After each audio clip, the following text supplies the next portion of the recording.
autodefesa, mas não no sentido de atacá-los, ataque primeiro, né? Então é pra gente também pensar nesse ponto dentro do filme, né?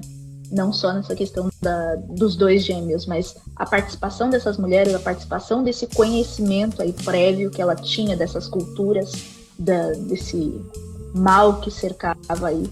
Então, como que esses negros eles iriam adiante, né? Boa, boa. Bem lembrado. Parece que a comunidade negra, de modo geral, ela é passiva reativa. Alguém ataca, eles reagem, mas eles não têm uma proposta de tomada, não tem uma proposta de invadir.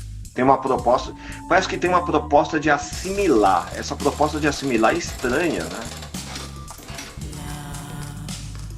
Exatamente. Eu acho que isso ficou bem pontuado justamente nessa cena, né? De você ter um conhecimento de determinadas culturas, de que eles querem, né, sugar a nossa alma de alguma forma, a nossa potência, a nossa música, mas como que a gente se defende disso, né? A gente não contra-ataca, a gente simplesmente fica nessa parte reativa aí, de se eles nos atacarem, a gente já meio que sabe o que fazer, mesmo não sabendo, né, ao certo, né? Tem uma fala dessa mulher, dessa moça que detinha as curas e tudo mais, que ela fala assim, eu já ouvi falar, né? Já vi, mas eu nunca tinha lidado com isso antes, né? E esse é um ponto aí muito forte nesse filme também.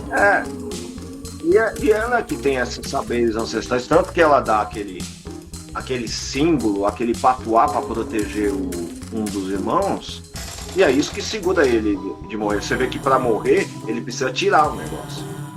Enquanto ele não tirar aquele patuá, ele não vai morrer. E chega uma hora que ele parece que morreu a esposa dele, já tinha morrido a filha dele. Quando ele larga aquilo, parece que se ele não largasse aquilo, ele ia sobreviver mesmo às balas. Então, os vampiros estão vendendo uma imortalidade, que é aquela do Remy, que é uma coletiva, e a curandeira também está vendendo. Ela também está dizendo, não, enquanto você usar isso aqui, não vai ter como te matar. Quando ele tira, ele diz, não, chegou a hora, eu quero morrer, vou abrir mão disso tudo. É bonito nesse sentido. Tem duas imortalidades ali debatendo. Três, Arcano. Eu diria desse retorno ao Samuel, aos braços do pai no final, que também é uma possibilidade de imortalidade ali, né? Venha para a igreja que a sua música será eternamente, enfim, consagrado, né? Então a gente também pode trazer essa questão da imortalidade nesse final também. Eu acho que seria uma interessante discussão aí dentro desse filme. Boa, três imortalidades. A imortalidade da ancestralidade, a imortalidade pelo sistema e a imortalidade pela obra na igreja. As três estão acenando para o homem negro, para aquele homem griote, o cantador. E parece que vence aquela imortalidade branca, mas não é bem uma imortalidade do sistema. Parece que é mais um tipo... essa miscigenação sobrevive e vence. Aparentemente vence. E continua dizendo, não, você não quer vir para o nosso lado? Só que agora ela pergunta. Ela não ataca, ela pergunta. Estranho isso. Bem interessante isso. Bem citado. Esse finalzinho, né, que foi a resistência do Samuel, de, poxa, eu estou na igreja, estou com meu violão quebrado, com a minha guitarra quebrada, cara, será que realmente aqui é o meu lugar? Ele não quis largar a guitarra de jeito nenhum, né, mesmo ela estando quebrada, e é como se ele tivesse vencido pelos próprios meios no final, né, não resistiu tanto à fé cristã ou protestante ali naquele momento, resistiu ao mal que também o cercava e foi um nome aí a ser levado, mas no final da vida, a proposta dos caras, né, dentro desse pedido que você acabou de mencionar, foi muito mais de oferecer a imortalidade. A sua música vai ser esquecida se você não fizer uma collab com a gente, se não fizer um feat, se não fizer alguma coisa ali. Então é uma discussão bem interessante dentro desse filme também. Eu acho que à medida em que, quando em dado momento nosso amigo, quando o casal entra, naquele momento eu dei uma tremida no cinema. Que eu olhei assim, não, não pode ser que esses filhos da puta sobreviveram. Daí quando entra os dois, estão pedindo para entrar. E aí você se liga que que o Samuel, já envelhecido, diz, eu sei quem é. Não vou fugir deles não, pode entrar. E é uma transição para ele. Ele conhece o mundo. Você falou muito bem naquele negócio de ficar segurando e dar a entender que ele reconstruiu aquele violão anos depois. E pede, quando o nosso amigo Fuligem pede para ser mais uma vez, para tocar mais uma vez. E ele diz: Nossa, tem certeza que não quer ser imortal? Olha, pode ser interessante. Eu acho eu achei muito bonito ele não querer ficar imortal. Ao mesmo tempo, eu achei bonito ele falar: não, foi o melhor dia da minha vida. Aconteceu toda aquela desgraçalhada.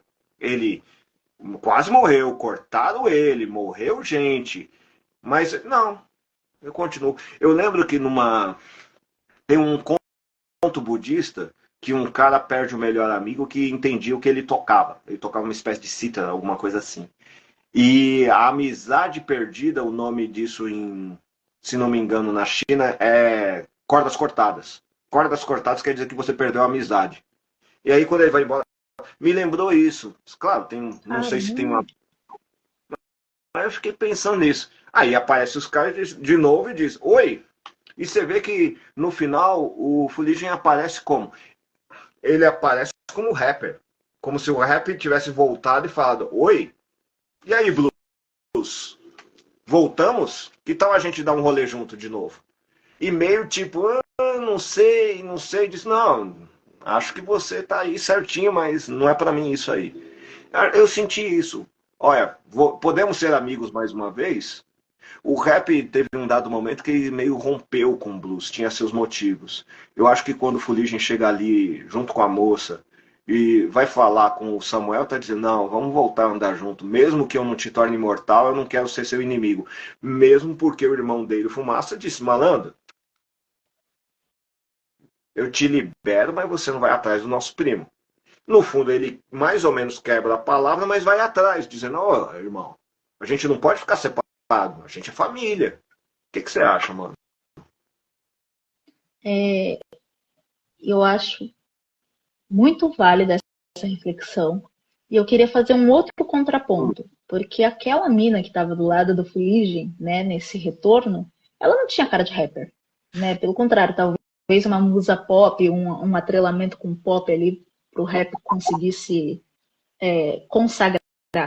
Tem uma fala do meu professor, o Denis, e ele falava assim que o erudito é a elevação ou a consagração do que era popular antes. Boa. Então, talvez para o rap ter essa roupagem, né, mais chique, de marca, ele teve que se associar com outros ritmos ou teve que fazer parcerias, né, teve que se atrelar com esses novos gêneros para conseguir sobreviver e também se sobressair, né, ter algum sucesso dentro desse ramo do show business. Então é uma discussão bem interessante dentro desse filme também. Cara, são várias camadas. Esse filme é que nem uma cebola, Arcana. É várias camadas ali que a gente vai destrinchando, trazendo essas referências do que a gente já conhece para começar essa discussão. E é muito louco, cara. Muito louco. Aqui no Brasil aconteceu coisa semelhante. O samba, quando foi se tornar um outro tipo de samba, o samba que deveria ser comercializado em locais brancos, o cara responsável por adaptar esse samba, de traduzir esse samba para essa classe média branca foi o Pixinguinha. Por isso que todo mundo fala Pixinguinha. O Pixinguinha pegou stands de jazz e adaptou para o samba. Daí você escuta o samba do Pixinguinha, você sente um negócio de jazz ali. Porque é o que aquela rapaziada entendia. E ninguém. O pessoal escutava samba, e como escuta até hoje. A rapaziada escuta um atabaque e diz: Meu, o que é isso? Você escuta uns atabaques bem pesadão mesmo, você cola ali num terreiro, você diz: Cara. Eu lembro que uma vez eu vi um cara de terreiro tocando, não sei o nome exato dele, e ele metia uns. E na minha cabeça só vinha maldade, tipo: Ah, mano, vou gravar essa batida. Cadê meu celular? Vou gravar essa batida. Vou remixar essa. indo em algum aplicativo e vou lançar uma música em cima dessa batida, cara. Mas a batida era muito pesada, mas ela era muito rítmica. E eu acho que ela inspira medo. A rapaziada tem uma relação estranha de medo com a cultura africana, por motivos óbvios. Essas adaptações eu entendo que sejam necessárias para o mercado, senão nego. A maioria da cultura negra, se não for adaptada, é coisa de terror, né, bicho? Você vai ouvindo aquele negócio, aquilo lá parece filme de terror. Quando eu lembro que uma moça na internet falou o seguinte: mas o filme de terror sempre é menor, sempre é bobeira. Eu falei, cara, não é não, mano. Ali nos filmes de terror tá o grande medo que a rapaziada ali dos Estados Unidos branca tem dos negros. Eles olham assim, mano, esses caras não vai desistir. Esses negros são uma desgraça. Ó a música deles. Eles não tem cara que vão desistir, não, bicho. Enquanto eles tiverem essa música aí deles, eles não vão desistir, não. Não sei o que a gente vai fazer. É um problema. Arcana, eu queria te fazer uma pergunta. O que você achou daquela cena final de que aquele gêmeo que já tinha metido bala a rodo no cara, ele só poderia pegar o filho, né, morto, né, nessa visão dele, se ele, né, eliminasse esses brancos da Ku Klux Klan, né? O que você achou dessa cena? Como que a gente pode traduzir esse significado dessa cena para os nossos repertórios, para os nossos telespectadores aí? Bicho, eu acho que é o seguinte, foi o que o filme todo tá falando. O Fuligem tem que ser protegido pelo Fumaça. O Fuligem tem que ser protegido pelo Fumaça. O coitado faz aquilo o filme inteiro. Na hora que o Fumaça vai matar ele, que o Patois impede, o Fuligem levanta para matar ele e diz, eu sempre te protegi.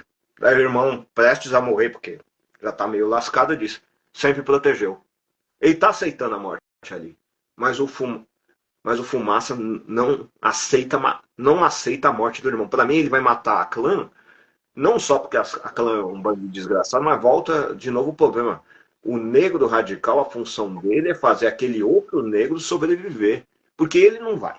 Quando ele mata todo mundo da clã e faz aquele massacre, quem é que vai atrás do Fuligem?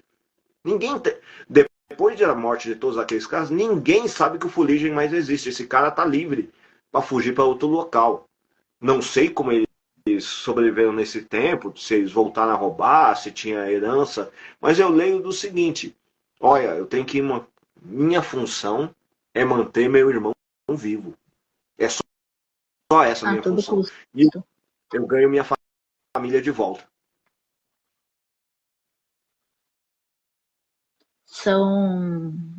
A que custo, né, isso? Né, porque envolveram várias mortes, a família que voltou, como que ela voltou, né? Era uma família estruturada, né? Já parou para pensar por que o nome Fuligem Fumaça para dois pretos? Além dos nomes racistas, tem também o Fuligem e Fumaça, que é um desenho que passava aqui no Brasil, que é os dois corvos. Sempre, corvo é a representação na cultura estadunidense de preto, mas é o preto, não é qualquer preto. É o preto que anuncia a morte. O corvo, como anunciante da morte, aquele negro lá que é o corvo, todo mundo olha e diz, esse aí é o bicho solto. Esse aí manda para a vala. Mas é o mesmo, por exemplo, naquela produção da Disney, famoso Dumbo, que é o Dumbi, que é a porra do elefante voador com as orelhas, ele não sabe voar. E ele tá tipo zoado lá, os outros elefantes riem dele. Aí ele diz, o que eu faço com essas orelhas? Daí uns corvos aparecem, os corvos estão tudo vestidos de preto, bem malandrão. Gruda nele e fala, você não sabe voar não? Por que você não sabe voar? Aí os corvos dão um salve nele, como fazer. Aí ele sai voando, os corvos dizem, parece que esses corvos, eu acho que Fuligem e Fumaça são homenagem a esses corvos que eram malandros, astutos. O nosso amigo Kugler falou também que é uma homenagem à dialética, parte da dialética africana de IBG. Aliás, se não me engano, tem um grupo de rap de mulheres de Portugal muito brabo chamado IBG. Escutem, maravilhoso, maravilhoso. Em que elas vão discutir. E elas são irmãs gêmeas, por isso que elas se chamam IBG. E elas cantam. E elas cantam para caralho. Eu acho que os irmãos ali estão levantando um problema que é simples. A dialética não pode sobreviver o tempo todo. Que é, se um marxista estiver nos vendo, vai ficar bravíssimo. Mas parece que a dialética não pode sobreviver o tempo todo. Fuligem sobrevive. E a gente pode se perguntar, até soltaram isso que tivesse várias continuações do Pecadores, que pegar o que o Fuligem ficou fazendo. Ele e a música. O que eles ficaram fazendo nesse tempo? Eles estão vivos ainda? Se eles estiverem vivos ainda, nos tempos atuais, dá para ter Sinners até rodo. O que os caras estavam fazendo? Até Sinners punk vai ter. Vai saber. Eu acho que é isso. A função da. Multiverso dos Sinners. Já tem. Eu não sei se dá tão certo. Vou dar um exemplo. Eu gosto muito do. Acredite ou não, embora eu só fale mal do Pantera Negra, eu acho os filmes bons. E eu acho que o começo do filme, do Pantera Negra, o segundo, em que o T'Challa tá morto, cara, me doeu. Mas me doeu. Por quê? Porque é uma irmã e uma mãe negra chorando a morte agora do filho. Já tinha morrido o pai, agora morreu também o filho. Cara, é o maior terror. É o maior terror da minha mãe e da minha irmã. Que eu morra. Eu sempre tive medo de morrer, em parte, porque eu tinha medo que o que as duas vão fazer se eu morrer. Então todo homem negro carrega aquele medo. Quando eu vi no filme que o T'Challa morreu, que fique bem claro, erro, o Borden era fantástico, mas matar o T'Challa no cinema foi um erro. Ou um acerto da Disney, porque a Disney não gosta desse tipo de coisa, não gosta desse tipo de negro. Mas que seja, aquilo ali ele conseguiu emular direitinho o que uma mãe e uma irmã negra sentem quando morre um irmão e filho. Aí matar a mãe também. Ei, Cougar, que raiva eu tenho da cultura ancestral. Vou matar todo mundo. Quero matar a mãe. Se der tempo eu mato a irmã. Só não matei a irmã porque não tinha mais tempo de filme. É isso aí. Vambora. Ei, Cougar. E trazendo essa questão, já que você tocou no assunto do Pantera Negra, a mais inteligente era a mais fraca, né? Em sentido de luta e tudo mais. Então, voltando aos pecadores, né? Todo aquele conhecimento, como é que você rebate aí, né? Essa outra cultura, essa contracultura aí? Cara, Manda aí, manda aí. cara é um gênio, cara é um gênio. Ah, bicho, você olha assim e vê. As mulheres mesmo que é do arrebento, é a chinesa. Chinesa que diz, pode vir que eu te arrebento, vampiro safado. Vocês não vão atrás da minha filha, não. E se meu marido tiver virado vampiro, vai morrer também. Você vê que a pau é a chinesa. O resto tá tipo, ó, qualquer coisa você me mata. A moça branca é mais agressiva. As mulheres negras, elas não são tão agressivas. A chinesa que é a doideira do negócio, que diz, oh, ela é meio inocente. Ela não foi inocente ali. Ela compreendeu uma coisa muito simples. Aquele porra daqueles vampiros, se eles não conseguirem entrar aqui, eles vão ao redor. Simples. Ela diz, não, é melhor a gente tentar pegar eles aqui. Quando ela convida todos eles para entrar e diz, agora vocês vão ver que o bicho vai pegar. Ela tomou uma decisão brilhante. Ela tomou a decisão de uma mulher radical. Não vou terceirizar minha luta para ninguém, não. Sou eu mesmo que vou resolver isso aqui. E você vê que no filme se constrói que ela é sempre durona. No Pantera Negra, que não. Ela? Você me trouxe uma questão também que envolve toda a narrativa, né? Você pensa numa mulher chinesa, mas talvez ela esteja representando toda a cultura da China, né? Foda-se os Estados Unidos, foda-se essa cultura europeia, vou colocar o meu para a banca também, né? Então, eu acho que não é um caso isolado, né? Pensar uma chinesa, a China, aí como uma grande potência, não é um desafiador, mas é o cara que chama para briga mesmo, paga para ver. Né? Então, a gente tem. Lembre-se que o movimento negro foi muito influenciado nos Estados Unidos, foi muito influenciado pelos chineses. Os Panteras Negras estavam ligados ao Mao Tse Tung, ou o pensamento do Mao Tse Tung. Então isso aí é uma coisa estranha. Sempre ficou um drama de como os negros nos Estados Unidos se dão com os orientais. Tem hora que eles odeiam por causa da guerra do Vietnã. O Spike Lee fala muito isso. A comunidade negra tem uma relação muito estranha com as mulheres orientais. Vou dar um exemplo. Aquele mano lá, o tio do Gambino, o Donald, na verdade, ele é casado com uma moça oriental. Ele é um preto, bem retinto, casado com uma oriental. E aí ele foi aqui fazer aquela versão de Sr. e Sra. Smith com uma oriental. Rapaz, o feminismo negro caiu para cima do homem e xingou. E xingou. Que ele tem. A coisa mais bonita que fala é: você tem um fetiche por oriental. Aí ele. Não sei se ele já tinha previsto que ia acontecer, porque já tinha muito disso. No Sr. e Sra. Smith, ele solta a seguinte coisa: eu não acho que uma mulher negra entende tão bem o quanto um negro é sozinho do que uma mulher oriental. Somente ela entenderia a solidão que eu passo. E aí vai dizer o seguinte, porque a mulher negra não pensaria isso. Ela ia fazer aquela coisa meio de mãezona. Não, eu tenho que cuidar desse cara. Ele só sentiu a individualidade. Eu acho que esses filmes estão discutindo muito se o homem negro tem individualidade. E parece que ele tem. Mas essa individualidade terrível dele é qual? Cara, vou dar um exemplo que me falaram hoje de maneira horrível sobre mim.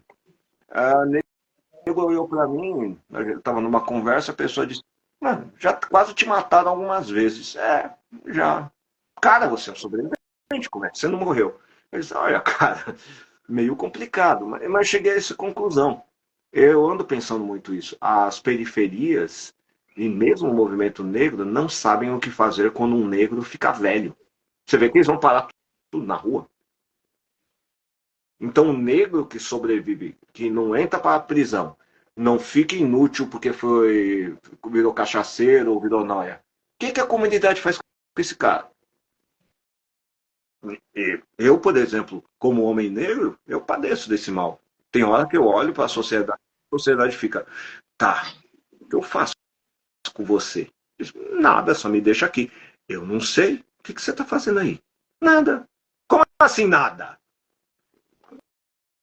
Economicamente ativo, né? Tem todo esse viés também para discussão dentro desse contexto como sociedade, não agora olhando a questão do filme, né? Tem uma fala de um professor também que ele diz assim: as pessoas estão mais interessadas no que você tem do que você é, do que você conhece, né? Certo. Então, trazendo isso para o contexto da periferia, o que a periferia consegue fazer com que você some junto com ela, né? A gente volta até no próprio filme. Você vê que, devido à morte dos homens, as periferias, via de regra, são matriarcados. Depende do que. Depende, fala de matriarcado, mas no caso, as mulheres negras é que seguram. Aí sobrevive um homem ali. E ele também não morre, ele também não entra no roteiro